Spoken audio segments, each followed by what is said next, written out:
Hello everyone, good afternoon, thanks for coming. Before starting to my presentation, let me introduce myself. My name is Serdar Demirci, I'm 20 years old and business administration student. So today my purpose is to talk about esport. So I'm going to develop three main points. The first point will be the explanation of esport and types of organizations involved in esport. After that, I'm going to talk about the history of esport, and then we will look at some popular games in esport. So let me begin by, this presentation will last about 5 minutes. If you have any question, feel free to interrupt me to ask them. So let me begin by giving you the definition of esport. As Webtechno expressed, electronic sports, in other words, esports, is a name given to organized game competitions between professional players. And these organizations include an audience which is live or online. So I want to talk about these types of organizations. The first one is online organizations. In these organizations, there is no live audience because matches are given as a live stream to the people, and players use their own equipment to play. And they play from their homes or gaming houses, which is set by their teams.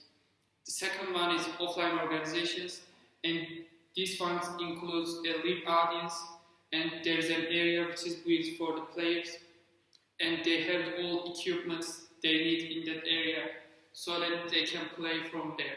And these organizations are generally liked the most because of its atmosphere. So now, let's move on to the history of esport.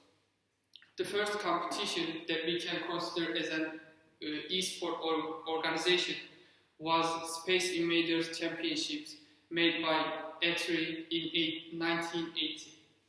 It was watched by more than 10,000 people. And after that, in 2000, because of some economical problems and unemployment rate, more people started to play games in order to have fun and spend time. And especially in South Korea, with the acceleration of the internet, esport became more common. And in 2011, as a live stream platform, Twitch came out, and thanks to Twitch, a lot of people had a chance to watch the esport matches for free from their homes. Actually, a Guinness record was broken in those days. There was an international League of Legends and Dota tournament, and 4.5 million people watched that tournament on Twitch. It's crazy, isn't it? 4.5 million people were watching the same thing at the same time. So, speaking of games, let's talk about them. Have you ever played Dota or League of Legends? Yes. Of course you did. So these two games are really popular in esports and have a big share in improvement of esports. Especially League of Legends has been in game industry for more than 10 years, and it is still one of the games that is played and watched the most. Not only these two games, but also NBA 2K, Counter-Strike, PUBG, and Valorant also brought a lot of people to the esports scene.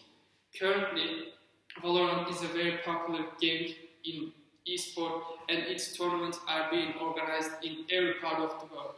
As you can see in the table, many different countries have a lot of players in the Valorant esport, especially South Korea, Brazil, America, and Turkey have a huge Valorant fan base, and its tournaments also have a big prize pool. In 2022, the last Valorant championship was made in Istanbul, and totally $17 million were distributed to each team in the tournament according to their achievements. So this leads me to the end of my presentation. Before saying hi, I would like to make a small summary for you guys. So we have learned the definition of esport. So when someone asks the definition, you can just basically say that it's a name given to the game competitions between esports players. And then we have looked at the history of esports and some important events like the first competition and a broken Guinness record. And then Lastly, we have talked about some popular games like League of Legends and Valorant. And before ending my presentation, I want to say that there are a lot of people who can make a lot of money by playing games in esport industry. So if you're good at playing games and love it, you can consider to become an esport player. So that's all. If you have any question, I would be grateful to answer them. No? So thanks for having me. Have a nice day.